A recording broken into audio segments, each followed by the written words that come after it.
వి gold trusted gold buyers. మీరు తాకట్టు పెట్టిన బంగారాన్ని విడిపించి ఈ రోజు ఉన్న మార్కెట్ ధరకు కొనబడును.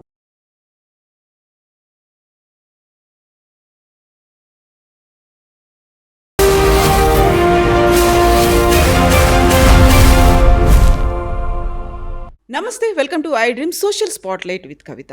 పహల్గామ్ అటాక్ తర్వాత భారత సైన్యం ప్రెసిషన్ స్ట్రైక్స్ చేసింది. ఆ తర్వాత పిక్చర్ అభి బాకీ హై అనుకుంటూ ప్రతి ఒక్కరూ ఎదురు చూశారు. యుద్ధం వస్తుంది అనుకున్నారు, పీఓకేని స్వాధీనం చేసుకుంటామనుకున్నారు, ఎట్ ద సేమ్ టైం పాక్కి బుద్ధి చెప్తామనుకున్నారు. అయితే సడన్గా కాల్పుల విరమణ ఎందుకు తెరపైకి వచ్చింది?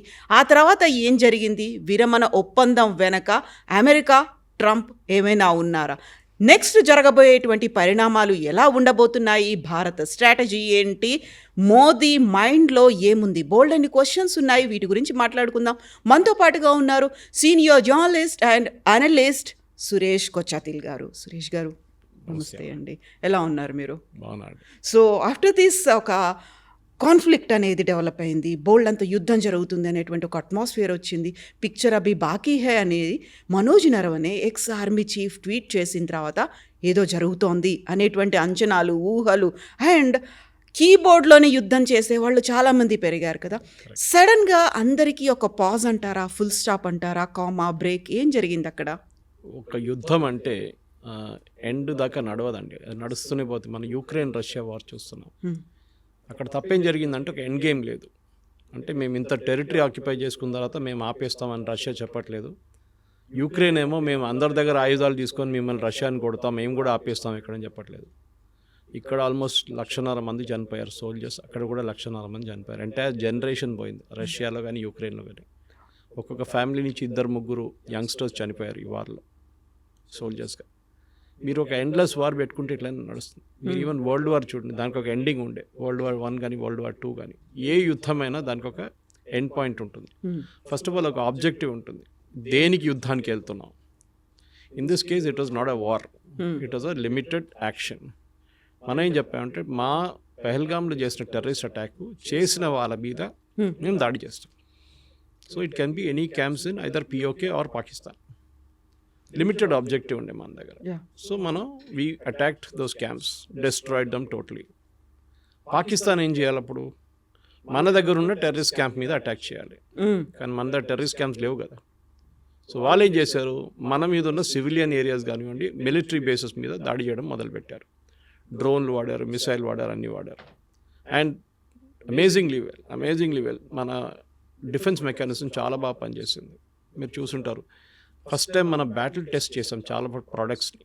అది S-400 ఉండొచ్చు, ఆకాష్ తీర్ సిస్టమ్ ఉండొచ్చు, పినాకా ఉండొచ్చు, ఏదైనా చాలా సిస్టమ్స్ ఉన్నాయి. అది కూడా నావిక్, మన శాటిలైట్ బేస్ కంట్రోల్ చేసే సాఫ్ట్వేర్ కానివ్వండి, గ్లోబల్ పొజిషన్ సిస్టమ్ కానీ అన్నీ చాలా బాగా పనిచేసింది. దాని వెనుక మొత్తం బయటకు వచ్చి అందరు మాట్లాడారు, కానీ చాలామంది మాట్లాడుతున్నారు, ఎస్పెషల్లీ ప్రైవేట్ సెక్టర్ వాళ్ళు హెల్ప్ చేస్తున్నారు, మాట్లాడుతున్నారు. వాళ్ళ ప్రోడక్ట్స్ రేపు అమ్మాలి కదా వాళ్ళకు, దానికోసం. కానీ ఏం జరిగింది అప్పుడు? పాకిస్తాన్ వచ్చి మన మీద దాడి చేశారు. ఎక్కువ డ్యామేజ్ అని చేయలేదు, జమ్మూలో 2-3 ప్లేసెస్లో డ్యామేజ్ జరిగింది. సివిలియన్స్ చాలామంది చనిపోయారు along the international border and also the LOC, ఎందుకంటే అది రెగ్యులర్ అక్కడ నడుస్తూనే ఉంటుంది. సో వాళ్ళు ఫైరింగ్ చేస్తుంటారు బార్డర్ నుంచి, మనం కూడా ఫైరింగ్ చేస్తూనే ఉంటాం. అది ఇప్పుడు కాదు, ముందు కూడా నడుస్తుంది. కానీ మన దగ్గర మనకు వీ లాస్ట్ 5 సోల్జర్స్ టెక్నికలీ, అంటే BSF వాళ్ళు కానీ ఎయిర్ ఫోర్స్ నుంచి ఒక 5 మంది చనిపోయారు. ఆబ్జెక్టివ్ అచీవ్ అయిపోయిందా? కాదు. పాకిస్తాన్ మీద దాడి చేశారు కదా, మనం ఊరుకుంటే వాళ్ళేమనుకుంటారు మనం ఏం చేయట్లేదని చెప్పి. So what we did was, our 8th రోజు morning, that is we attack the Pakistani bases. ఈసారి టెర్రరిస్ట్ క్యాంప్స్ కాదు, we hit the Pakistani air force bases స్ట్రాటజిక్గా. సర్గోడా ఉండొచ్చు, జకోబాబాద్ ఉండొచ్చు, మిగతా చాలా చోట్ల మనం అటాక్ చేసాం, 7 to 8 ప్లేసెస్. దాంట్లో చాలా డ్యామేజ్ జరిగింది పాకిస్తాన్కి, పెద్ద డ్యామేజ్ జరిగింది. అది ఎందుకంటే బేసిక్లీ వాళ్ళు అనుకోలేదు మనం ఇట్లా హిట్ చేస్తామని. ఫస్ట్ ఆఫ్ ఆల్ మనం ఏం చేసామంటే టెక్నికలీ వాళ్ళ ర్యాడర్స్ని జామ్ చేసి పడేసాం మనం. వాళ్ళు చైనీస్ ర్యాడర్ వాడతారు, అది దాన్ని మొత్తం జామ్ చేసి పడేసాం మనం. జామ్ చేసినప్పుడు ఏమైందంటే ఈ జామింగ్తోని మన ఎయిర్క్రాఫ్ట్ ఈజీగా ఎంటర్ చేయగలిగింది. అంటే we never cross the border by the way. మన సుఖాయిస్ కానివ్వండి, మన రఫేల్ కానీ, we never cross the border దగ్గర ఉండి ఫైర్ చేసాం. మన దగ్గర ఉన్న మిసైల్స్, అది ఏదైనా స్కాల్ప్ ఉండొచ్చు, అది హార్పూన్ ఉండొచ్చు, లేకుంటే చాలా మిసైల్స్ ఉన్నాయి మన దగ్గర. ఇజ్రాయలీ ప్లస్ కన్వెన్షన్ మనం తయారు చేసిన దాని కూడా ఉంటుంది. So it cause substantial damage Pakistan భయపడ్డారు. నెక్స్ట్ వాళ్ళకి తెలుసు మనం ఏం హిట్ చేస్తాం. ఇక్కడ దగ్గర మన దగ్గర చాలామంది ప్రేక్షకులు స్పెషల్లీ మీరు చెప్పిన కీబోర్డ్ వారియర్స్కి తెలియదు పాకిస్తాన్ న్యూక్లియర్ అసెట్స్ని కొట్టాలి మనం అన్నారు. అర్థం చేసుకుంటారు. పాకిస్తాన్ ఒక్క న్యూక్లియర్ అసెట్ కొట్టేస్తే మన ఎంటైర్ రాజస్థాన్ ఖాళీ చేయాల్సి వస్తుంది రేపు. Because that entire radiation Rajasthan వైపు వస్తుంది, గుజరాత్ వైపు వస్తుంది, పంజాబ్ వైపు వెళ్తుంది. బోర్డర్స్ అన్ని ఎఫెక్ట్ అవుతాయి. కంప్లీట్ బార్డర్ ఏంటి, even entire half of Rajasthan మీరు నెక్స్ట్ 5000 yearsకి వాడలేరు. అంత దరిద్రంగా ఉంటుంది. ఆ పొజిషన్కి వస్తే చెర్నోబిల్లో చూసాం మనం ఏం జరిగిందని. Something similar to Chernobyl would happened here. That was a nuclear plant, it's a nuclear attack. మనకి పాకిస్తాన్కి ఒక ఒప్పందం ఉంది, అది కూడా ప్రేక్షకులు చాలామంది తెలియదు. That we have signatory every January 1st of every year మనం ఒక లిస్ట్ ఎక్స్చేంజ్ చేసుకుంటాం. మా దగ్గర ఉన్న న్యూక్లియర్ అసెట్స్ ఈ ప్లేసెస్లో ఉన్నాయి, మీరు దీని మీద దాడి చేయకూడదు. పాకిస్తాన్ ఒక లిస్ట్ ఇస్తారు, మనం వాళ్ళకు ఒక లిస్ట్ ఇస్తాం. ఫర్ ఎగ్జాంపుల్ మన దగ్గర అపార్ట్ ఫ్రమ్ మిసైల్స్ మన దగ్గర చర్లపల్లిలో న్యూక్లియర్ ఫ్యూయల్ కాంప్లెక్స్ ఉంది. భారతదేశంలో ఉన్న అన్ని న్యూక్లియర్ పవర్ ప్లాంట్స్కి ఫ్యూయల్ సప్లై చేసి అక్కడి నుంచి, అంటే వాళ్ళు రాడ్స్ తయారు చేసి పంపిస్తారు, యురేనియం తెప్పించుకుంటారు బయట నుంచి, దాన్ని ప్రాసెస్ చేసి పంపిస్తారు. వాళ్ళు కూడా ఆర్మీ కానివ్వండి, ఎయిర్ఫోర్స్, నేవీ కోసం ఎక్విప్మెంట్ తయారు చేస్తారు. సో మీరు ఆ లిస్ట్ ఇచ్చినప్పుడు మీరు దాని మీద దాడి చేస్తారా? చేయరు కదా, చేయకూడదు. That is a agreement you have. ఏ దేశం అయినా కానీ న్యూక్లియర్ అసెట్స్ మీద ఎప్పుడు దాడి చేయరు. వారికి దాని ప్రభావం వాళ్ళకి తెలుసు ఏమవుతుందని. హిరోషిమా నాగసాకిలో చూసిన తర్వాత next after that nobody has used nuclear weapon, ఎక్కడ వాడలేదు. న్యూక్లియర్ వెపన్ ఒక డెటరెంట్. నా చేతిలో ఒక డండా ఉంది, కొడతాను నేను ఇక్కడ వస్తాయని చెప్పేసి బెదిరించడంలో ఉంటుంది. బియాండ్ దట్ వాళ్ళు ఏం చేయరు. కన్వెన్షనల్ వెపన్స్ వాడుకుంటారు. కానీ పాకిస్తాన్ ప్రాబ్లం ఏంటంటే పిచ్చోన్ చేతిలో రాయిలాగా అయిపోయింది న్యూక్లియర్ మిసైల్. ఎక్కడ వాడుకుంటారు, ఎందుకంటే న్యూక్లియర్ బటన్ అనేది ఒక కమాండ్ బటన్ ఉంటుంది. న్యూక్లియర్ మిసైల్ ఫైర్ చేయాలంటే ఏదో ఒక ప్రెస్ చేయడం కాదు, it goes right from political leadership నుంచి. భారతదేశంలో ప్రైమ్ మినిస్టర్ దగ్గర ఉంటుంది, డిఫెన్స్ మినిస్టర్ ఆథరైజ్ చేయాలి, ప్రైమ్ మినిస్టర్ బాటమ్ లెవెల్ నుంచి పైకి వెళ్తుంది, ఆర్మీ చీఫ్ ఆథరైజ్ అడుగుతారు, డిఫెన్స్ మినిస్టర్ ఎస్ అని చెప్తారు, ప్రైమ్ మినిస్టర్ ఓకే అని చెప్తారు, then again it goes down the line. Protocol అనేది ఉంది. పాకిస్తాన్లో లేదు. పాకిస్తాన్లో ద సివిలియన్ ప్రైమ్ మినిస్టర్కి ఎప్పుడు అథారిటీ లేదు. ఇప్పుడు కాదు, ఎప్పటి నుంచో అయూబ్ ఖాన్ టైం నుంచి పర్వేజ్ ముషర్రఫ్ దాకా ఎవరికి అథారిటీ లేదు. ఇప్పుడు అసిమ్ మునీర్. ఇప్పుడు చూడండి మీరు ఆ రోజు మన మార్కో రూబియో మాట్లాడినప్పుడు he spoke to Asim Munir and then he spoke to Shahbaz Sharif. అదే టైంలో వెన్ ఈ కాల్డ్ భారతదేశం ఫోన్ చేసినప్పుడు మోదీ గారితో మాట్లాడారు, మన ఆర్మీ చీఫ్తో మాట్లాడలేదు, ద్వివేది గారితో. That's a difference. ఎందుకంటే భారతదేశంలో పొలిటికల్ లీడర్షిప్ దగ్గర కంట్రోల్ ఉంది కంప్లీట్గా, పాకిస్తాన్లో లేదు. పాకిస్తాన్లో గెలిచిన పొలిటికల్ పార్టీ లీడర్ జైల్లో ఉన్నారు, ఇమ్రాన్ ఖాన్. ఓడిపోయిన పొలిటికల్ లీడర్ ప్రైమ్ మినిస్టర్గా కూర్చున్నారు. అది పాకిస్తాన్ డెమోక్రసీ అన్నమాట. సో మీరు అడిగిన ప్రశ్నకి ఈ సీజ్ ఫైర్ అనేది, దీనికన్నా ముందు కూడా సీజ్ ఫైర్ ఉంది మనకి. 2021లో ఒక బ్రేక్ అయింది, కానీ దాని తర్వాత సీజ్ ఫైర్ ఉంది మనకి రెగ్యులర్గా. ఈ కేసులో కూడా we never use the word cease fire. వాళ్ళ డీజీఎంఓ కాల్ చేసి, director general military operations call చేసి 3 గంటలకు అట్లా కాల్ చేసి ఆ రోజు we let us stop the firing. మనం బార్డర్ ఫైరింగ్ ఒకటే కాదు కదా, we fired missiles into Pakistan. BrahMos వాడారంటున్నాం, అది కూడా మనం ఇంకా కన్ఫర్మ్ చేయట్లేదు. సో ఆ పరిస్థితికి వచ్చినప్పుడు we kept quiet. We said okay fine, we will check with the political leadership. Check చేసి తిరిగి వచ్చి 5 గంటలకు కన్ఫర్మ్ చేస్తాం, ఎస్ నేను ఆపేస్తాను, మీరు డ్రోన్లు పంపించకండి, మీరు మిసైల్ పంపించకండి, మేము కూడా మీ మీద ఫైర్ చేయం. ఆ పరిస్థితిలో ఉన్నాం ఇప్పుడు. పాజ్ అన్నారు మోదీ గారు, ఆపలేదు. ఒక సెసేషన్. రేపు మన మీద భారతదేశంలో పాకిస్తాన్ నుంచి వచ్చిన వాళ్ళు ఎవరైనా దాడి చేస్తే we will hit back again, the war will start. War అని మనం ఇంకా డిక్లేర్ చేయలేదు దాన్ని, యుద్ధం అని ఎక్కడ చెప్పలేదు. మనం లిమిటెడ్ ఎంగేజ్మెంట్ అంతే, చాలా క్లియర్గా చెప్పాం. మనం ఫస్ట్ ప్రెస్ కాన్ఫరెన్స్ మీరు గుర్తుంటుంది, కర్నల్ సోఫియా ఖురేషి కానివ్వండి, wing commander Vyomika Singh and foreign affairs secretary ministry గారు ఉన్నప్పుడు వాళ్ళు క్లియర్గా చెప్పారు, నాన్ ఎస్కలేటరీ అని ఒక వర్డ్ వాడారు. అంటే ఇక్కడే ఆపేస్తున్నాం, దీనికన్నా పైకి వెళ్ళట్లేదు, మేము అయిపోయింది, మా ఆబ్జెక్టివ్ కానీ మీరు మళ్ళీ మా మీద వచ్చి దాడి చేస్తాం, మళ్ళీ మేము చేస్తాం. సో పాకిస్తాన్ చేసిన తప్పది. వాళ్ళకి ప్రాబ్లం ఏంటంటే వాళ్ళ దగ్గర టెర్రరిస్టు ఆర్మీ కలిసి ఉంటారు ఎప్పుడు. ఆర్మీ నుంచి మీరు చూసుంటారు, ఒక ఫ్యూనరల్ సెరమనీలో పాకిస్తాన్ లెఫ్టినెంట్ జనరల్ వెళ్ళారు, అక్కడ ఉన్న డిప్యూటీ కమిషనర్ వెళ్ళారు ఆ సిటీది.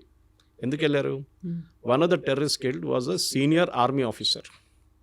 కానీ వీళ్ళేం చేస్తారంటే ఈ ఆర్మీ ఆఫీసర్ని టెర్రరిస్ట్ క్యాంప్కి డెప్యూట్ చేస్తారు ట్రైనింగ్ కోసం. మనం ఆ రోజు కొట్టినప్పుడు ఈయన మీద పడ్డది బాంబు వచ్చి, 3 చనిపోయారు. సో దానికోసం ఆయన కాఫిన్ మీద మీరు చూసుంటారు ఫ్లాగ్ ఉండే, పాకిస్తానీ జెండా. That is it. And funeral, state funeral ఇచ్చారు వాళ్ళు. సో స్టేట్ ఫ్యూనరల్ టెర్రరిస్ట్కి ఇవ్వరు. మన మీడియా కూడా తప్పు చేశారు దాంట్లో. స్టూడెంట్ టెర్రరిస్ట్కి ఫ్యూనరల్ ఇస్తుంది. టెర్రరిస్ట్ కాదు, they are Pakistani army officers. వాళ్ళు టెర్రరిస్ట్గా బిహేవ్ చేస్తున్నారు, టెర్రరిస్ట్ క్యాంప్లో ఉంటున్నారు, వాళ్ళకి ట్రైనింగ్ ఇస్తున్నారు, అన్నీ వాళ్ళు చేస్తున్నారు. కానీ ఆ రోజు వాళ్ళ బ్యాడ్ లక్ ఏంటంటే ఆ బాంబ్ వాళ్ళు అక్కడ ఉన్నారు ఆ టెర్రరిస్ట్ క్యాంప్లో. సో డెఫినెట్ అక్కడ మనం ఆపేస్తాం. సో మన ప్రేక్షకులు అర్థం చేసుకోవాలంటే యుద్ధం అనేది చాలా ఎక్స్పెన్సివ్ ప్రాసెస్. కోట్లు ఖర్చు అవుతుంది.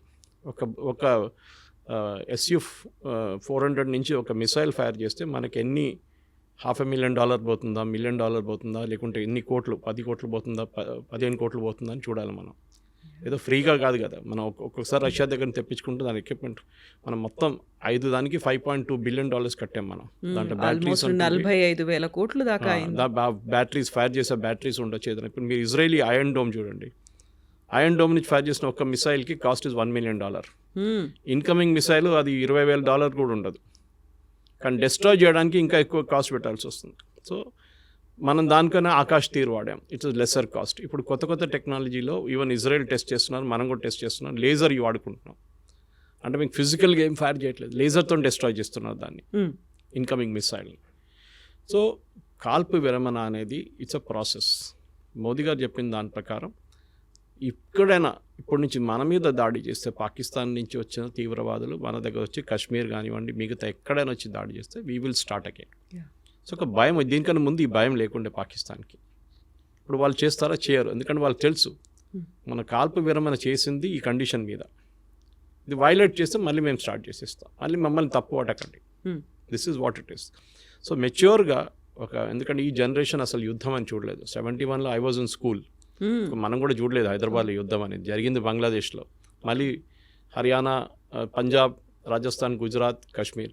ఎప్పుడు చూడండి యుద్ధాల్లో వీరే ఎఫెక్ట్ అవుతారు మ్యాక్సిమం. అక్కడే చాలామంది చనిపోతారు. మనం ఇక్కడ కూర్చొని లెక్చర్లు ఇస్తాము, కీబోర్డ్లో సోషల్ మీడియా పోస్ట్ చేస్తాం, మోదీ గారు కొట్టండి, బాంబు వేయండి అని. కానీ రేపు ఒక 200 మంది చనిపోయి మన సోల్జర్స్ వాళ్ళ బాడీ రిటర్న్ వచ్చినప్పుడు అప్పుడు మీ మూడు మారిపోతుంది. ఇప్పుడు 5 ఫ్యూనరల్ చూసే మనం చాలామంది అప్సెట్ అయిపోయారు. ఒక యుద్ధం అంటే 2 సైడ్లో ఉంటుంది. మహాభారతం చూసాం మనం, ఈ 2 వైపులో చనిపోతారు మనుషులు. సో ఒక మెచ్యూర్ పొలిటికల్ లీడర్షిప్ ఎప్పుడు ఆపాలే వారిని కూడా తెలుసుకోవాలి. And Russia Ukraine war is a classic example. మళ్ళీ చెప్తాను, ఇంకా ఇజ్రాయెల్ గాజా అది యుద్ధం అని చెప్పలేము. దట్ ఇస్ అగైన్ మనం యాక్ట్ చేస్తున్నట్టు. ఒక టెర్రరిస్ట్ గ్రూప్ మీద వాళ్ళు కొడుతున్నారు. రష్యా యుక్రెయిన్ వార్లో 2 సైన్యాలు కొట్టుకుంటుంది. ట్రూ. మనది సెకండ్ స్టేజ్లో పాకిస్తాన్ ఆర్మీ వచ్చారు, ఫస్ట్ స్టేజ్లో పాకిస్తాన్ ఆర్మీ లేకుండే మనం డైరెక్ట్ టెర్రరిస్ట్ క్యాంప్ని కొట్టాం. సో పొలిటికల్ మెచ్యూర్ లీడర్షిప్లో చాలా బాగా చేశారు మోదీ గారు. ఎక్కడ ఆపాలని ఆయనకు తెలుసు. సో ఇప్పుడు పాజ్ బటన్ ప్రెస్ చేశారు. కానీ మీకు గుర్తుంటుంది, దీనికన్నా ముందు మన ఫస్ట్ వార్ ఈ టెన్షన్ స్టార్ట్ అయినప్పుడు పెహల్గామ్లో మన ఇండస్ వాటర్ ట్రీటీ ఆపేశాం. దానికి కూడా ఒక పాజ్ బటన్ ప్రెస్ చేశాం. నేను చెప్పేది ఈ ఆర్మీ యాక్షన్ దీనికి అన్నికంటే బ్రిలియంట్ మూవ్ వాస్ దట్. అది ఎందుకంటే దాంతో పాకిస్తాన్ మొత్తం సత్యనాశ అయిపోతుంది, కంప్లీట్గా ఫినిష్ అయిపోతుంది. వాళ్ళకు ఒక పంట ఆల్రెడీ పోయింది, ఇంకో పంట ఎప్పుడు పోతుందో తెలియదు. ఎందుకంటే పాకిస్తాన్లో అన్నిటికంటే ఫర్టైల్గా ఏరియా పంజాబ్, పాకిస్తాన్ పంజాబ్. మీకు సింధ్లో కొంచెం ఉంది, కానీ బలూచిస్తాన్ వైపు అసలు మొత్తం డెజర్ట్ లాగా ఉంటుంది. ఇటువైపు ఖైబర్ పఖ్తూన్ఖ్వా అక్కడ కూడా ఎక్కువ ఏం లేదు.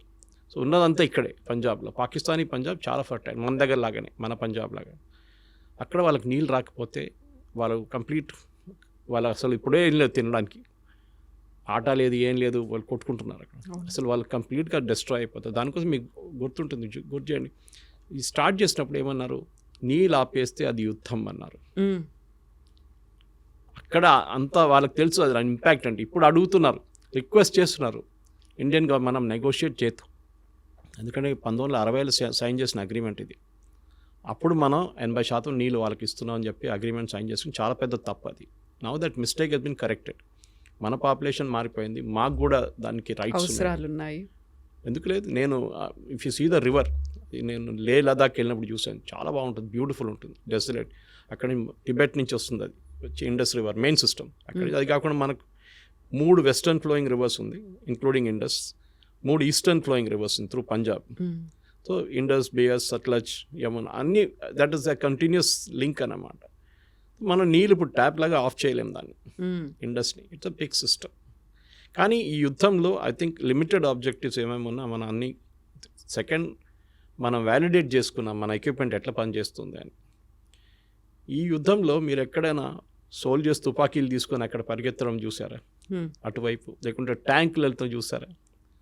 టిపికల్ వార్ లేదన్నీ చూస్తాం మనం, కానీ యుద్ధం మారిపోయింది, స్ట్రాటజీస్ మారాయి, స్ట్రాటజీస్ మారింది అండ్ మోర్ ఎక్విప్మెంట్. ఈ యుద్ధం ఎట్లా నడుస్తుంది అనేది కాన్సెప్ట్ మారిపోయింది. అది యుక్రెయిన్ రష్యా వార్లో తెలిసిపోయింది. ఈవెన్ ఇజ్రాయలీ గాజాలో కూడా హూతీస్ మిసైల్ ఫైర్ చేస్తున్నారు, ఇరాన్ మిసైల్స్ ఫైర్ చేస్తున్నారు, లెబనన్ వాళ్ళు ఫైర్ చేస్తున్నారు, ఇక్కడ హమాస్ వాళ్ళు ఫైర్ చేస్తున్నారు మిసైల్స్. ఇజ్రాయెల్ ఏమో దాన్ని ఆడుకుంటుంది. వాళ్ళు ఐరన్ డోమ్ కానివ్వండి, డేవిడ్ స్లింగ్ అండ్ పేట్రియట్, వాళ్ళ దగ్గర 3 డిఫెన్స్ సిస్టమ్స్ ఉన్నాయి, ఎయిర్ సిస్టమ్స్. ఒకటి 60 కిలోమీటర్ దాకా, ఒకటి 200 కిలోమీటర్ల దాకా, ఇంకోటి ఇంటర్కాంటినెంటల్ బ్యాలిస్టిక్ మిసైల్ డీల్ చేయడానికి పేట్రియట్. మన దగ్గర కూడా అదే, మన దగ్గర కూడా 3 డిఫరెంట్ టైప్స్ ఆఫ్ 3 ఉన్నాయి మన దగ్గర. ఆకాష్ నుంచి మన నార్మల్ యాంటీ ఎయిర్క్రాఫ్ట్ గన్ నుంచి అక్కడి నుంచి మొదలవుతుంది అనమాట. Last one is SU-400. So మన దగ్గర అన్ని ఎక్విప్మెంట్ వ్యాలిడేట్ అయిపోయింది. బ్యాటిల్ ఫీల్డ్ కండిషన్లో ఎట్లా పనిచేస్తుంది, మీరు ల్యాబ్లో తయారు చేసుకున్న బాగానే ఉంది, ఫీల్డ్ ట్రయల్ చేస్తుంది బాగానే ఉంది, కానీ బ్యాటిల్ కండిషన్లో పనిచేస్తుందా లేదో చెప్పలేము. పాకిస్తాన్ ఆ రోజు మీకు గుర్తుంటుంది, ఒకటేసారి వాళ్ళు మన మీద 15 మిసైల్స్ ఫైర్ చేశారు.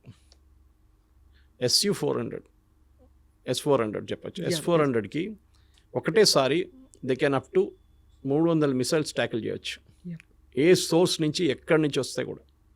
సో ఇది పెద్ద సబ్జెక్ట్ యాక్చువల్లీ. కానీ దీన్ని మనం రష్యా దగ్గర తీసుకున్నప్పుడు మనకు కూడా డౌట్ ఉంది, మీకు గుర్తుంటుంది, అప్పుడు US మన మీద శాంక్షన్స్ థ్రెటన్ చేశారు. మీరు ఇది కొంటే అంతే సంగతి, మిమ్మల్ని మీద శాంక్షన్. మోదీ గవర్నమెంట్ చెప్పారు ఓకే. అది ఐ థింక్ గోవా కాన్ఫరెన్స్లో, గోవాలో మన బ్రిక్స్ సమ్మిట్ జరిగినప్పుడు అగ్రిమెంట్ సైన్ చేశారు రష్యాతో. ఇప్పుడు US అన్నారు మీరు తీసుకుంటే రష్యా శాంక్షన్, కానీ మనం we went head political leadership, Modi గారి లీడర్షిప్ ఒక డిసిషన్ తీసుకున్నారు, సరే శాంక్షన్స్ అది శాంక్షన్ చూసుకుందాం అని. కానీ వాళ్ళు ఏం చేయలేదు, ఎందుకంటే వాళ్ళ ఎక్విప్మెంట్ అమ్మాలని చూసారు మన దగ్గర, మనం తీసుకోలేదు. అది ఇది తీసుకోకపోతే అది తీసుకుంటాము అని. ఎందుకంటే US దగ్గర తీసుకున్న ప్రాబ్లం ఏమవుతుందంటే, రేపు మన దగ్గర ఏదైనా గొడవ అయితే, రేపు మనం పాకిస్తాన్ మీద దాడి చేసినా కానీ చైనాతోనే గొడవ పెట్టుకుంటే US చేస్తారు, వీళ్ళు దాని స్పేర్ పార్ట్ ఆపేస్తారు. మన పోఖ్రాన్లో చూసాం మన అప్పుడు US దగ్గర నుంచి చాలా లిమిటెడ్ ఎక్విప్మెంట్ తీసుకున్నాం, కానీ మొత్తం అన్నీ ఆపేశారు వాళ్ళు. So we should be careful. యుద్ధం అనేది ఏదో వచ్చి కొట్టుకుందాం, ఇటు బాంబులు వేద్దాం, మోదీ గారు పాకిస్తాన్ని మొత్తం ధ్వంసం చేసేయండి, అది నడవదు. ఈవెన్ POK ఇష్యూ కూడా దానికన్నా పెద్ద ఇష్యూ. కాకపోతే ఇప్పుడు ఇంత అయిన తర్వాత సడన్గా విక్రమ్ మిస్త్రీ గారి మీద పడ్డారు. ఆయన అబ్యూజివ్ కామెంట్స్ అనేవి ఉన్నాయి, ట్రోల్స్ అనేవి ఉన్నాయి. ఏం జరుగుతుంది అనేది క్లారిటీ మిస్ అవుతోందా, లేకుంటే they are in a mood, at any cost మనం వెళ్ళిపోవాలి, కొట్టేయాలి, స్వాధీనం చేసుకోవాలి, ఈ ఒక ఎమోషన్ని క్రియేట్ చేసింది ఆ అట్మాస్ఫియర్ ఎందువల్ల అంటారు? ఇప్పుడు ఏమైపోతుందంటే ఇది ఒకటే ఇష్యూ కాదు, క్రికెట్ మ్యాచ్ నడుస్తున్నప్పుడు ఇదే ఇష్యూ ఉంటుంది. ఒక క్రికెట్ మ్యాచ్ ఓడిపోతే సంగతి అంతే, వీళ్ళందరూ కలిసి ధోని మీదనో క్యాప్టెన్ ఎవరున్నా విరాట్ కోహ్లీయా లేకుంటే రోహిత్ శర్మ ఇవే పడతారు వీళ్ళందరూ కలిసి. సో మన దగ్గర ప్రాబ్లం ఏంటంటే, నేను చెప్పాను కదండి, మన దగ్గర డ్రాయింగ్ రూమ్లో కూర్చొని IPL చూసుకుంటా ధోని దగ్గర బ్యాటింగ్ ఎట్లా చేయాలని చెప్తారు మన వాళ్ళు. True, they are all experts. ఒక వీక్ బడ్జెట్ వచ్చినప్పుడు అందరు బడ్జెట్ ఎక్స్పర్ట్స్, ఫైనాన్స్ ఎక్స్పర్ట్స్ అయిపోతారు. క్రికెట్ మొదలైతే అందరు క్రికెట్ ఎక్స్పర్ట్స్ అయిపోతారు. దాని తర్వాత ఇప్పుడు యుద్ధం వచ్చినప్పుడు అందరు యుద్ధం అన్ని వార్ ఎక్స్పర్ట్స్ అయిపోతారు. మీరు కూర్చొని మోదీ గారికి అడ్వైస్ ఇవ్వక్కర్లేదు. మీరు చూసుంటారు పెహల్గామ్ జరిగిన తర్వాత 5 రోజుల తర్వాత చాలామంది నా దగ్గర స్టూడియోస్లో అడిగారు ప్రశ్న, మోదీ గారు అంటే ఏం చేయట్లేదు, ఎందుకంత సైలెంట్గా ఉన్నారు, హిందీలో అడిగారు నా దగ్గర, మోదీ బాంబ్ క్యో नहीं डाल रहा है. నేను చిన్నపిల్లల ఆట కాదు ఇది. ఫస్ట్ ఆఫ్ ఆల్ ప్లానింగ్ ఉండాలి, దీనికి ఇంటెలిజెన్స్ ఉంటుంది. ఎక్కడెక్కడ వాళ్ళ టెర్రర్ క్యాంప్స్, వాళ్ళ దగ్గర 24 టెర్రర్ క్యాంప్స్ ఉంది పాకిస్తాన్. మనం కొట్టింది 7 నుంచి 9, దాంట్లో 14 మిసైల్ యూస్ చేసాం మనం. ఒక స్పాట్లో మనం 3 సార్లు కొట్టాము, మీరు చూసుంటారు ఆ వీడియో వాళ్ళు చూపించిన దాంట్లో. సో ఆ పరిస్థితికి రావాలంటే 14, మీరు గుర్తుంటుంది మన ఉరి జరిగిన తర్వాత సర్జికల్ స్ట్రైక్స్ 9వ రోజు జరిగింది, పుల్వామా జరిగిన తర్వాత బాలాకోట్ స్ట్రైక్ 13వ రోజు చేసాం, ఈసారి 14వ రోజు చేసాం. టైం అన్నిటికీ ప్లానింగ్ ఉంది, ఎందుకంటే వాళ్ళు రెడీగా కూర్చున్నారు అక్కడ. పహల్గామ్ కాగానే ఇండియా అటాక్ చేస్తారని వాళ్ళకి తెలిసిపోయింది, టెర్రరిస్ట్ కానివ్వండి పాకిస్తాన్ ఆర్మీ. కానీ ఒక వారం తుపాకీ కూర్చొని పట్టిన మంచి ఒక వారం తర్వాత అంటాడు ఏంటి ఎవరు రావట్లేదు, ఇది బోర్ కొడుతుంది కదా, మనం ఎంత కూర్చోవాలి చెప్పేసి పక్కన రిలాక్స్ అయిపోతారు. ఆ టైంలో కొట్టాలి.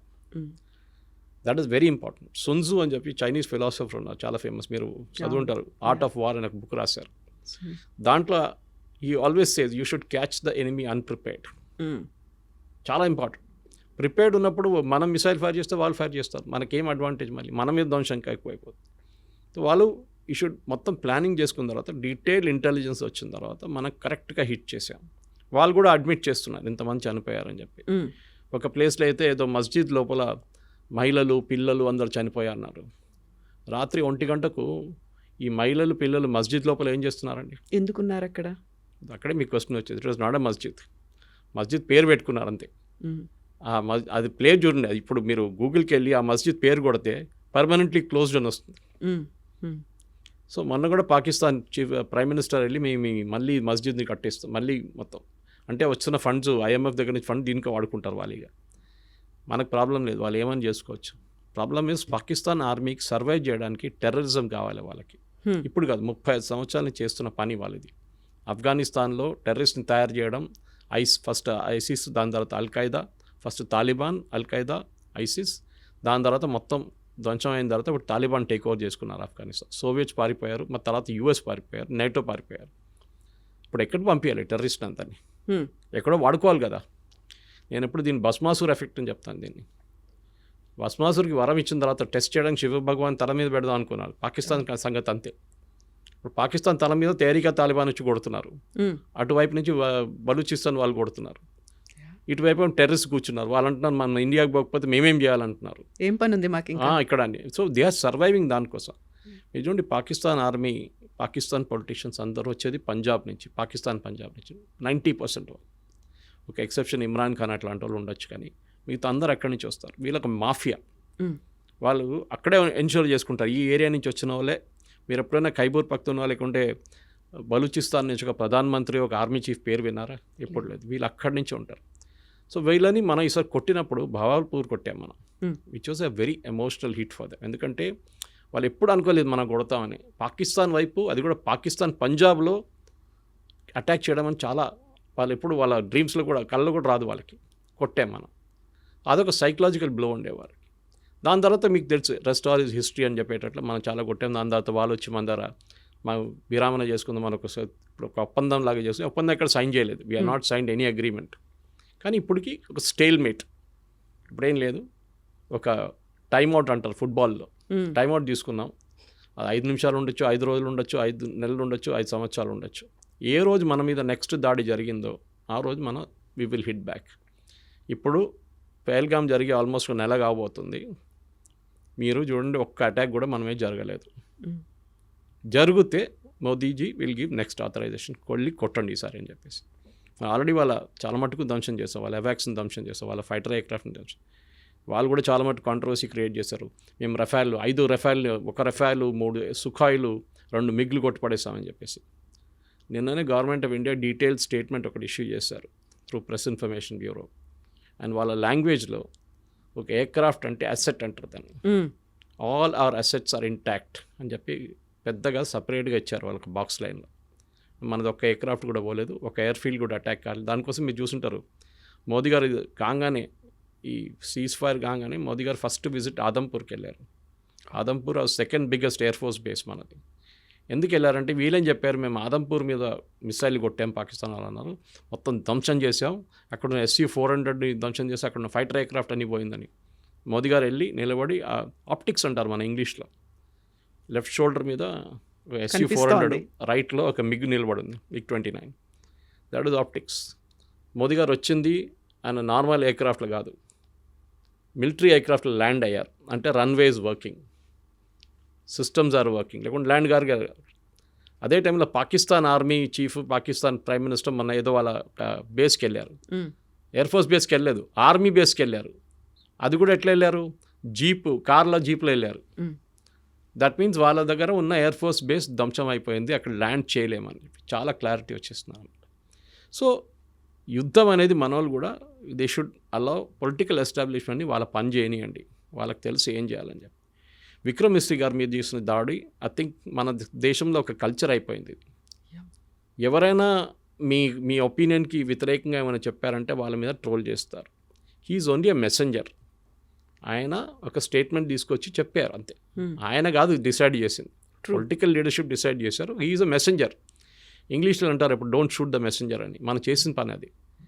మనకు తెలియదు. Of course his daughter used to represent రోహింగ్యాని రిప్రజెంట్ చేస్తుందంటే అది ఇంకో పొలిటికల్ కేసు, అది సపరేట్. చాలామంది పిల్లలు ఇప్పుడు మన కూతురు కానీ కొడుకులు కానీ వాళ్ళ ఫిలాసఫీ ఉంటుంది వాళ్ళకి, మనం ఆపలేం వాళ్ళని. దాన్ని బట్టి మన పేరెంట్స్ మీద ఎందుకు పడ్డాలి అది. అఫ్కోర్స్ అమ్మాయి మీద కూడా దాడి చేస్తారు, చాలా ట్రోల్ చేశారు. ఆమెని మళ్ళీ ఆమె అకౌంట్ ప్రైవేట్ చేసేసింది. కానీ ఇది మెచ్యూరిటీ లేదు. ఇక్కడ కూడా చూపి ఈ సోషల్ మీడియా ప్రాబ్లం ఏంటి, నేను ఎప్పుడు చెప్తూ ఉంటాను, మీరు వాట్సాప్లో ఒక మెసేజ్కి 10 రూపాయలు అనే కండిషన్ పెట్టండి, రేపటి నుంచి మొత్తం వాట్సాప్ మెసేజ్లు బంద్ అయిపోతాయి అన్నీ. అందరూ ఇప్పుడు ఫ్రీ ఉందని చెప్పి జియో వచ్చి ఇంత ఫ్రీ డేటా ఇచ్చిన తర్వాత ఏం చేయాలని తెలియదు. 5 నిమిషాలు దొరికితే ఏదో వీడియో చూస్తుంటారు మన వాళ్ళు. మీరు ఎక్కడికైనా వెళ్ళండి, మెట్రో చూడండి, వర్క్ సైట్కి వెళ్ళండి, ఇది ప్రాబ్లం అనమాట. ఏదో వీడియోలు పొద్దున్న సాయంత్రం దాకా ఫార్వర్డ్ చేస్తూనే ఉంటారు. ఒకటే వీడియో మీ 100 చోట్ల నుంచి వస్తుంది మీకు. ఎందుకంటే ఆ వాడడానికి మీకు తెలియట్లేదు, మెచ్యూరిటీ లేదు దాంట్లో. ఇప్పుడు నాకు కూడా వస్తుందండి, మీకు చెప్పినట్టు పొద్దున్న నుంచి సాయంత్రం దాకా ఒక 20 మీడియా గ్రూప్స్ ఉంది, దాన్ని అందరూ వీడియోలు పడేస్తున్నట్టు పొద్దున్న నుంచి. వస్తే డిలీట్ చేసుకుంటూ వెళ్ళిపోతాను నేను. కానీ కొన్ని సైట్స్, కొన్ని గ్రూప్స్ ఉన్నాయి వేరే సీరియస్ డిస్కషన్ నడుస్తుందని, అది నేను రిటైన్ చేసుకుంటాను, టైం దొరికినప్పుడు చూసుకుంటాను అది అనమాట. ఇది మనం మెచ్యూరిటీ ఉన్నప్పుడు చేయాల్సింది. ఏదో వీడియో వచ్చిందని చెప్పి ఫార్వర్డ్ చేయడం కాదు, ఏదో వీడియో వచ్చిందని చెప్పి రియాక్ట్ చేయడం కాదు, మిస్రీ గారు వచ్చి ఒక స్టేట్మెంట్ ఇచ్చినప్పుడు ఆయన మీద దాడి చేయడం కాదు. ఈ సేమ్ విత్ మోదీజీ గారు. ఎందుకు సీజ్ ఫైర్, మీకు ఏం తెలుసు యుద్ధం గురించి? బంగ్లాదేశ్ యుద్ధం గురించి తర్వాత మనం బ్యాంక్రప్ట్ అయిపోయాం యాజ్ అ నేషన్. చెప్పాను చూడండి, కంప్లీట్గా బ్యాంక్రప్ట్. 5 సంవత్సరాలు మనకు బయటపడడానికి టైం తీసుకున్నాం, ట్యాక్స్ పెంచాల్సి వచ్చింది. రేపు ఇదే చెప్తారు మోదీ గారు, సరే యుద్ధం చేద్దాం పాకిస్తాను, పని చేస్తాను, పెట్రోల్లో 10 రూపాయలు పెంచేస్తానంటే అందరు ఏడుస్తారు, వద్దు నాకు యుద్ధం వద్దు ఏమొద్దు అంటారు. అప్పుడు ఇది ప్రాబ్లం. అది యుద్ధం ఫ్రీగా నడవదు కదా, దానికి డబ్బులు కావాలి. నేను చెప్పినట్టు మిసైల్ ఫైర్ చేయాలన్నా కానీ మిగతా ఏం చేయాలన్నా మనకు డబ్బులు కావాలి. సరే మనం అప్పుడు చేసాం కూడా, we had put a cease at that time. చైనాతో జరిగినప్పుడు సెస్ పెట్టాం మనం, డబ్బులు కావాలి. ఇప్పుడు అందరూ అంటున్నారు మేము జిఎస్టీ కడుతున్నాం కదా, బాగా చేశారు మీరు, జిఎస్టీ బాగానే వాడుకుంటున్నారని చెప్పి. ఏది తెలియదు అసలు. ఎక్విప్మెంట్ ఎప్పుడు కొన్నాము, ఇప్పుడున్న మన దగ్గర అకాక్ గన్స్ అంటాం, మన యాంటీ ఎయిర్క్రాఫ్ట్ గన్స్ ఎప్పటి నుంచో వాడుకుంటున్నాం, ఆకాష్ తీర్ తయారు చేసాం, మన నాలెడ్జ్ వాడుకున్నాం మనం. ఈసారి ప్రతిసారి ఇంకొక కామెంట్ వస్తుంది, ఆరోపణ వస్తుంది, అన్నిటికంటే ఎక్కువగా డిఫెన్స్ కోసం ఎందుకు అంత ఖర్చు పెడుతున్నారు, రక్షణ బలగాల మీద అంత ఖర్చు పెట్టి బడ్జెట్ కేటాయించాల్సినటువంటి అవసరం ఏముంది అనే ఒక మాట ఉంటుంది చూడండి. ఈసారి ఇప్పుడు ఎవరైనా చెప్తారా నెక్స్ట్ బడ్జెట్లో పెంచమంటారు. చాలామంది నా ఫ్రెండ్స్ రాసుకున్నారు, కావాలంటే ఫండ్ ఎస్టాబ్లిష్ చేసే గవర్నమెంట్ మేము డొనేట్ చేస్తాం అని చెప్పి. చూడండి, మూడు మారిపోయింది ఇప్పుడు సడన్గా. ప్రాబ్లం ఎక్కడ వస్తుందంటే, ఫస్ట్ ఆఫ్ ఆల్ ఈ లిమిటెడ్ ఎంగేజ్మెంట్లో చాలా ఒక పెద్ద, అది చాలామంది ప్రేక్షకులు అది చూడలేదు. ఈవెన్ ఈ defence, so called defence expert కూడా మాట్లాడలేదు. మన దగ్గర ఈసారి ఈ ఆకాష్ తీర్ కానివ్వండి, యాంటీ ఎయిర్క్రాఫ్ట్ గన్స్ వాడింది అగ్నివీర్ అని చెప్పి యంగ్స్టర్స్ని తీసుకున్నారు లాస్ట్ 3-4 సంవత్సరాలు. వాలంటీర్స్ లాగా వాళ్ళు their limited service, short service commission అంటాం మిలిటరీలో. ఈవెన్ ఆఫీసర్స్ కూడా షార్ట్ సర్వీస్ కమిషన్ చేసుకుంటారు చాలామంది. మేజర్ లెవెల్లో they will retire and civilian లైఫ్లో వెళ్ళిపోతారు. అగ్నివీర్ తీసుకొచ్చి ఎంత పెద్ద గొడవ చేసాం మీకు గుర్తుంటుంది. రాహుల్ గాంధీ కానీ మిగతా వాళ్ళు కానీ ఇక్కడ తగలబెట్టారు, ఫైరింగ్ జరిగింది. ఈ యంగ్స్టర్ ఇప్పుడు వస్తున్న యంగ్స్టర్స్కి వాళ్ళ దగ్గర స్కిల్ ఉంది, టెక్నికల్ స్కిల్. మీరు చూడండి, ఐటీఐలో వెళ్ళి ఎక్కడో చదువుకుంటాడు, అందరు ఇంజనీర్లు కాదు కదా, కొంతమంది ఉండొచ్చు. ఈ చేసుకున్న వాళ్ళు దే ఆర్, ఎందుకంటే నాకు తెలిసిన ఒక బ్రిగేడియర్ ఎక్కడ ఉన్నప్పుడు సికింద్రాబాద్, ఆయన he was training Agniveer and he told me, ఆయన చెప్పారు నా దగ్గర, సురేష్ వీళ్ళంతా బ్రిలియంట్ తెలుసా, వీళ్ళకి ఒక ట్యాంక్ ఇచ్చి 2 నెలలు మీరు ట్యాంక్ మీద పనిచేయండి, దాన్ని తిప్పి మొత్తం అక్కడ ఇప్పి ఎక్కడ పెట్టండి అంటే తర్వాత మొత్తం ట్యాంక్ నిప్పేసి రిటర్న్ ఫిట్ చేస్తారు నెల లోపల అంటున్నారు. మా దగ్గర 40 సంవత్సరాల నుంచి ఉన్న వాళ్ళకి చేయలేకపోతున్నారు. సో ఈ యంగ్స్టర్స్ ఉన్నాయి, ఇప్పుడు తీసుకునే యంగ్స్టర్స్ వాళ్ళు చాలా మట్టుకు టెక్నాలజీతో ఫ్రీక్వెంట్గా వాళ్ళు హ్యాండిల్ చేస్తూనే ఉంటారు. వేరస్ ఈ ఓల్డర్ జనరేషన్కి ఆ కేపబిలిటీ లేదు. నెక్స్ట్ మన ఆర్మీ ఏజ్, యావరేజ్ ఏజ్ కూడా తగ్గింది. పెన్షన్స్ అండ్ శాలరీస్ అది కూడా తగ్గింది. పెద్ద ఆర్మీ ఇప్పుడు చూస్తున్న ఇట్లాంటి యుద్ధాల్లో మనకు పెద్ద ఆర్మీ ఏం అక్కర్లేదు. మనకు కావాల్సింది టెక్నాలజికలీ కాంపిటెంట్గా ఉన్న మనుషులు కావాలి, అబ్బాయిలు అమ్మాయిలు కానీ. ఇప్పుడు కూడా జరిగిన ఈ యుద్ధంలో నాకు తెలిసిన మట్టుకు కాన్ఫిడెన్షియల్ సోర్స్ నుంచి చాలా ఈ కంట్రోల్ రూమ్స్ హ్యాండిల్ చేసింది వాస్ విమెన్. ఎందుకంటే వాళ్ళు కూడా టెక్నికలీ కేపబుల్గా చాలామంది ఉన్నారు. సో అది మీరు either it will be ATCs or అక్కడ కూర్చొని డ్రోన్ హ్యాండిల్ చేస్తున్న వాళ్ళు ఉండొచ్చు, మిసైల్ ఫైర్ చేస్తున్న ఉండొచ్చు, వీళ్ళందరూ రాడార్ని కాన్సిస్టెంట్గా చూస్తూనే ఉన్నారు. అది ఒక కేపబిలిటీ, అనలైజ్ చేయడం, ఏ మిసైల్ ఎక్కడ ఫైర్ చేయాలని చెప్పేసి. అది ఎక్కడి నుంచి వస్తుంది, ఎంత స్పీడ్లో వస్తుంది ఆ మిసైల్ అని చెప్పేసి, is it coming at 2.5 times the speed of sound, లేదు నార్మల్ మిసైల్ పంపిస్తున్నారా, బ్లాండ్ డ్రోన్ పంపిస్తున్నారా, లోడెడ్ డ్రోన్ పంపిస్తున్నారా, దీస్ ఆల్ అనలైజ్ చేయాల్సి వస్తుంది అనమాట. సో మీకు టెక్నికలీ కాంపిటెంట్ యంగ్స్టర్స్ కావాలి ఆర్మీలో. సో నేను నెక్స్ట్ జనరేషన్ రిక్రూట్ చేస్తున్నాడు కాబట్టి కంపల్సరీగా మినిమం ఐటీఐని పెట్టండి. అట్లీస్ట్ ఐటీఐలో కొంతమంది వెళ్ళి చదువుకుంటారు. ఇప్పుడు ఐటీఐకి వెళ్ళినోడు ఏం పని లేనోడు అక్కడికి వెళ్తారని చెప్పి ఒక కాన్సెప్ట్ వచ్చేస్తుంది అనమాట.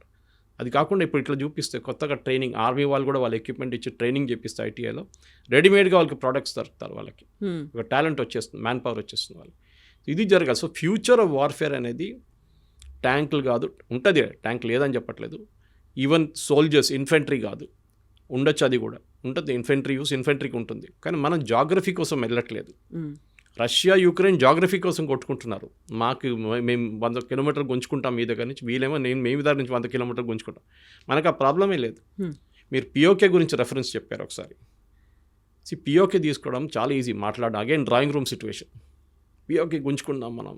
ఈవెన్ అప్పుడప్పుడు అమిత్ షా గారు కూడా అన్నారు, ఫస్ట్ ఆఫ్ ఆల్ పిఓకే తీసుకుంటే అక్కడున్న టెర్రరిస్ట్ని మొత్తం మనం తీసుకోవాలి కదా. అవును కదా.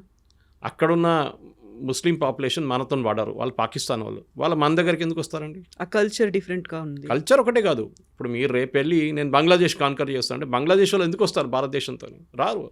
వాళ్ళంటే మాది స్వతంత్రం, ఇది పిఓకే ఉండొచ్చు, పాకిస్తాన్ ఆక్యుపైడ్ కాశ్మీర్ ఉండొచ్చు, కానీ అక్కడ ఉన్న వాళ్ళు పాకిస్తానీ వాళ్ళు, ఇప్పుడు కాశ్మీర్ వాళ్ళు కాదు. అది జనరేషన్లు మారిపోయాయి. అక్కడ వాళ్ళు పాపులేషన్ రీసెటిల్ చేశారు. పంజాబ్ వైపు నుంచి, సింధు వైపు నుంచి చాలామందిని తీసుకొచ్చి రీసెటిల్ చేశారు పిఓకేకి. పాపులేషన్ మేట్రిక్స్ మారిపోయింది. రెండోది, మీరు ఇండియన్ పాపులేషన్ తీసుకుంటే ఇదే బీజేపీ వాళ్ళు ఏడుస్తారు రేపు, అరే అందరూ ముస్లిమ్స్ వచ్చేసారు, 10 లోక్సభ సీట్లు వాళ్ళకి పోయింది ఇప్పుడు అని చెప్పేసి. సో మీరు ప్రాక్టికల్గా అగైన్ చెప్పడానికి చాలా ఈజీ, పిఓజీకే తీసుకుందాం, మోదీ గారు వెళ్ళండి బాంబు పంపి 2 బాంబులు పడేయండి, అది కాదు, అంత ఈజీ కాదు. మన దగ్గర ఉన్న కాశ్మీర్ ముందు మేనేజ్ చేసుకుందాం మనం, తర్వాత పిఓకే గురించి మాట్లాడదాం. It's an unsettled issue. అది ఇప్పుడు కాదు, హిస్టారిక్లీ 1948లో రాజా హరి సింగ్ అడిగినప్పుడు నెహ్రూ హెల్ప్ చేయలేదు టైంలో. ఆ రోజు టైంలో హెల్ప్ చేసి ఉంటే ఇండియన్ ఆర్మీని పంపిస్తే మనకి పిఓకే ప్రాబ్లమే లేకుండా పిఓకే కూడా మన దగ్గర ఉండిపోతుండే. అక్కడ ఉన్న 2 చోట్ల మనకు పనికి వస్తుంది. ఒకటి గిల్గిత్ బాల్టిస్తాన్, న్యాచురల్ రిసోర్సెస్ చాలా ఉన్నాయి అక్కడ, టంగ్స్టన్ కానివ్వండి, మీరు లిథియం కానివ్వండి, చాలా ఉంది అక్కడ. అది చైనాకి అమ్ముకున్నారు వీళ్ళు, పాకిస్తాన్. ఇప్పుడు చైనీస్ కంపెనీలు పనిచేస్తున్నాయి అక్కడ, దానికి ఒక్కటే ఇంట్రెస్ట్ ఉంది మనకి, అది వచ్చేస్తే మనం తీసుకుంటాం కావాలంటే. కానీ అంత ఈజీ కాదు, అక్కడ కూడా పొలిటికల్ మెచ్యూరిటీ ఉండాలి. సరే, ఒక ప్రాబ్లం ఉంది, పిఓజేకే మన దగ్గర లేదు. ఒఫీషియల్లీ మనం 22 సీట్లు కూడా ఇచ్చేసాం జమ్మూ కాశ్మీర్ అసెంబ్లీలో, ఎవరు లేరు క్యాండిడేట్, కానీ 23 సీట్లు 22 సీట్లు ఇచ్చేసేవాళ్ళు. Let us wait. ఏదో ఒక రోజు అక్కడున్న ప్రజలు ఇప్పుడు బలూచిస్తాన్లో చేసినట్లు గొడవ చేసి వచ్చి మాకు భారతదేశంలో విలీనం అయిపోతాం, అటువైపు బారాముల్లా దాకా మీరు ట్రైన్ తీసుకొచ్చారు, వందే భారత్ తీసుకొచ్చారు, చెనాబ్ బ్రిడ్జ్ కట్టారు, ఇంత బాగుంది అక్కడ అన్ని డెవలప్మెంట్, మా దగ్గర ఇక్కడ ఏం లేవు, మేము మీ దగ్గరకు వచ్చేస్తామంటే అది డిఫరెంట్ మ్యాటర్. దెన్ అక్కడ ఉన్న సిటిజన్స్ రెబెల్ చేస్తారు. అప్పుడు ఏం చేస్తారు, ఆర్మీ వాళ్ళు ఫైర్ చేస్తారు, చాలామంది చనిపోతారు, మళ్ళీ అక్కడ గొడవ ఉంటుంది. అది మళ్ళీ వీరు యూఎన్కి వెళ్ళి చెప్తారు, భారతదేశం మమ్మల్ని వచ్చి కాన్కర్ చేసుకుంది, మేము మీ పంజాబ్ పట్టుకుంటాము రేపు అని చెప్తారు. ఆల్ ప్రాబ్లమ్స్ కెన్ అకర్, అన్నీ జరగవచ్చు. సో ఒక పొలిటికల్ మెచ్యూర్ లీడర్షిప్లో మన ప్రేక్షకులు కూడా, మన సిటిజన్స్ కూడా మెచ్యూరిటీ ఉండాలి. మీరు చూడండి, ఓల్డర్ జనరేషన్ ఇట్లా బిహేవ్ చేయట్లేదు, వాళ్ళు చూశారు యుద్ధం అనేది అని, వాళ్ళు they have gone through it.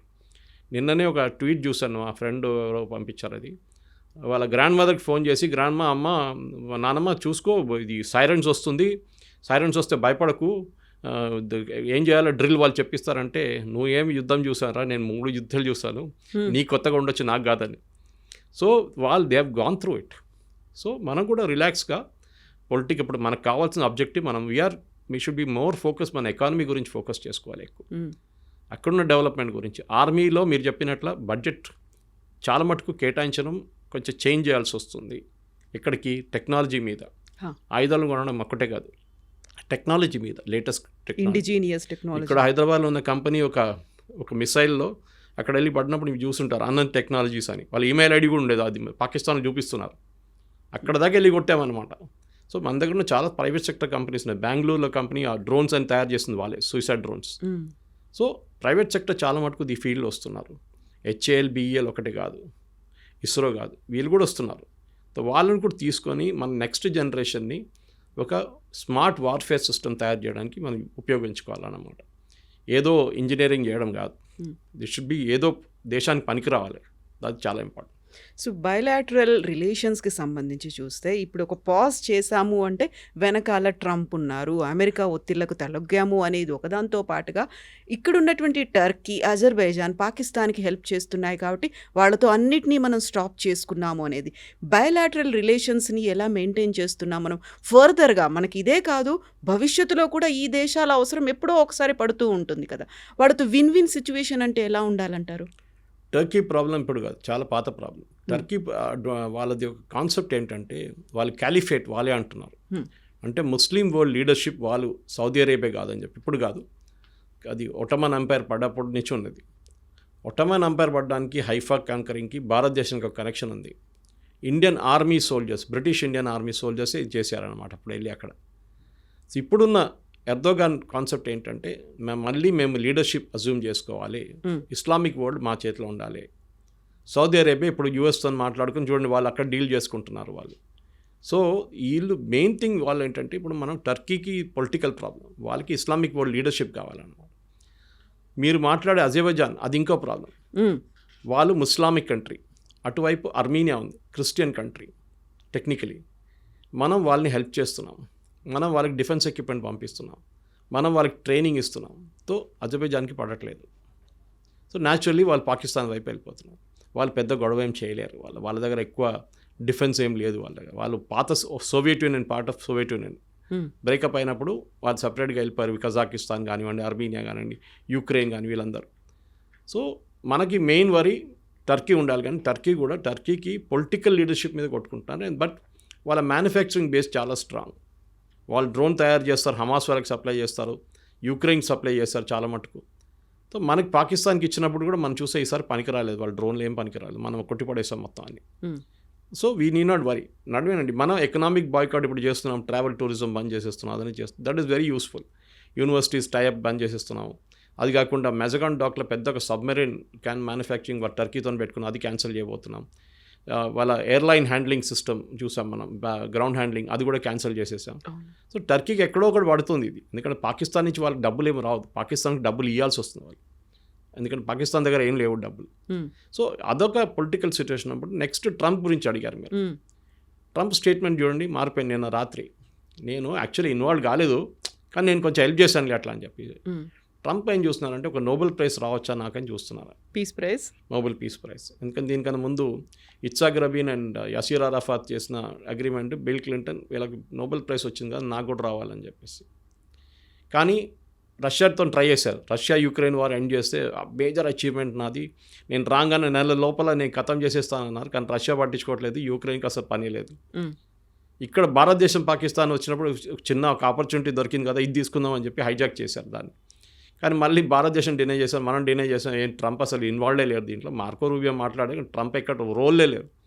నిన్న ఆయన స్టేట్మెంట్ మార్చేశారు, నేను సరే కరెక్టే ఇన్వాల్వ్ కాలేదు, కానీ నేను హెల్ప్ చేశాను కదా అంటున్నా. ట్రేడ్ గురించి అన్నారు, దట్ నేను ఇది చేయకపోతే ట్రేడ్ బంద్ చేస్తాను అంటున్నాడు. ఇప్పుడు అంటున్నారు అట్లా నేనేం చెప్పలేదు, వీ షుడ్ ట్రేడ్ అన్నారంతే. భారతదేశాన్ని ట్రంప్ కాదు ఎవరైనా ఇగ్నోర్ చేయలేరు, అంత పెద్ద మార్కెట్ మన మార్కెట్. నిన్న కూడా వెన్ ఈ మేడ్ అ స్టేట్మెంట్, టిమ్ కుక్కి చెప్పారంట, యాపిల్ది మ్యానుఫ్యాక్చరింగ్ ఫెసిలిటీ ఇక్కడ పెట్టుకోకండి, ఆల్రెడీ ఉంది కదా, కొత్తదేం కాదు, చైనాని షిఫ్ట్ చేస్తున్న ఇక్కడ తీసుకొస్తున్నారు. మనకి ఆల్రెడీ యాపిల్ మ్యానుఫ్యాక్చరింగ్ ఫెసిలిటీ ఇండియాలో ఉంది. ఈ శాంక్షన్స్ రెజ్యూమ్ వచ్చినప్పుడు 5 plane load full Apple iPhones మనం యూఎస్ పంపించాం ఇక్కడ నుంచి. సో అప్పుడు దాంట్లో ఒక స్టేట్మెంట్ అన్నారు, పోషన్ స్టాండ్ ఒక లైన్ ఏంటంటే, India can take care of itself. చూడండి, అమెరికన్ ప్రెసిడెంట్ అన్న, మీరేం వాళ్ళకి వెళ్ళి టెక్నాలజీ ఇవ్వక్కర్లేదు, వాళ్ళు తయారు చేసుకుని వాళ్ళే తయారు చేసుకుంటే వాళ్ళకి కేపబిలిటీ ఉందని చెప్పి. So that is a positive statement. కానీ మన వాళ్ళ ట్రంప్ వచ్చి చేశారని చెప్పి అక్కడ కాంగ్రెస్ వాళ్ళు గొడవ చేస్తున్నారు. ఇప్పుడు ట్రంప్ నేనేం చేయలేదంట, ఇప్పుడు ఏం చెప్తారండి? ఇప్పుడు will you now say that no Trump agree చెప్పిందే కరెక్ట్ అని? ఆయన పబ్లిసిటీ కోసం చెప్తారు, ఆయనకు మన అందరికి తెలుసు, ఇవాళ చెప్పింది రేపు మార్చేస్తాడు స్టేట్మెంట్. ఫర్ పొలిటికల్ డొమెస్టిక్ కానివ్వండి, ఇంటర్నేషనల్ కానివ్వండి, ఆయనకేం లేదు. ఇప్పుడు ఏం కావాలంటే బేసిక్లీ ఇంకా 3.5 సంవత్సరాలు ఉంది, దాని తర్వాత ఈ కెనాట్ బి బ్యాక్. అమెరికాని I want make America great again. అమెరికాలో మ్యానుఫ్యాక్చరింగ్ అందరిని తీసుకొస్తాను. అమెరికాలో ఇవాళ ప్లాంట్ మొదలు పెడితే మీకు 3 సంవత్సరాలు పడుతుంది ప్లాంట్ రెడీ కావడానికి. అప్పుడు కొత్త ప్రెసిడెంట్ వచ్చేస్తారు అప్పుడు.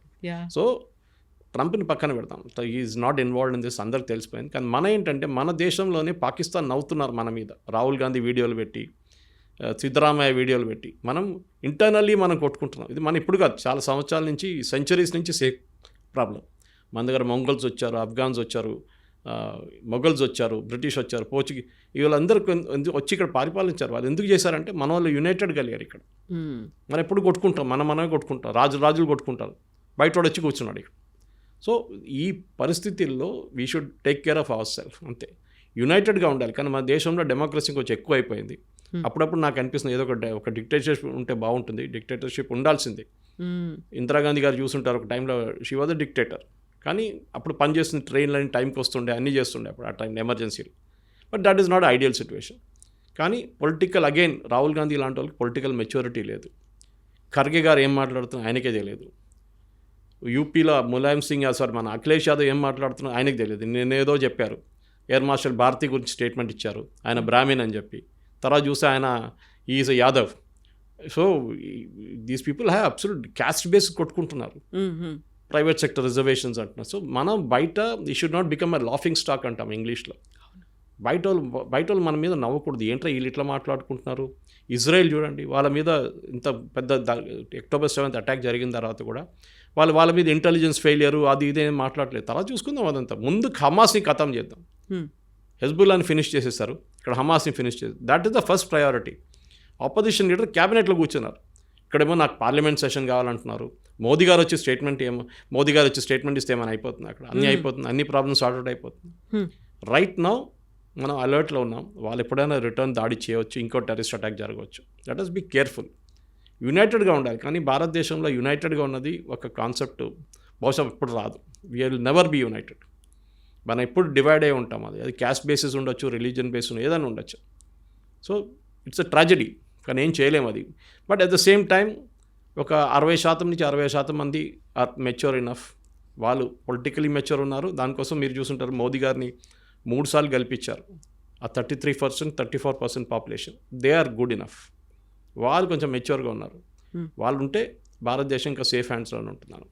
ఎస్ సురేష్ గారు, థ్యాంక్ యూ సో మచ్ అండి. చాలా క్లారిఫికేషన్స్ ఇచ్చినందుకు, బోల్డ్ అన్ని డౌట్స్ని క్లియర్ చేసినందుకు థ్యాంక్ యూ సో మచ్ అండి. Thank you. నిజంగా ప్రస్తుతం ఉన్నటువంటి సమాజం దేనికి ప్రయారిటీ ఇస్తుంది? ఆర్థిక సంబంధాల చుట్టూ మాత్రమే తిరుగుతోంది. మళ్ళీ ఎన్నికలంగానే చాలా విరక్తి కలుగుతున్నాం. మంచి అనిపిస్తుంది కదా, లేడీస్ కూడా ఛాలెంజింగ్ జాబ్స్ చేసినప్పుడు చాలా బాగుంటది. ట్రాఫిక్ అసిస్టెంట్స్ గా నియమించిన ట్రాన్స్జెండర్స్ అందరితో సాల్యూట్ చేయించుకుంటున్నారు. ఫుడ్ డెలివరీ ఇవ్వటానికి వెళ్ళినటువంటి డెలివరీ బాయ్ అనిల్ పై కళ్ళ ముందు పెళ్ళండి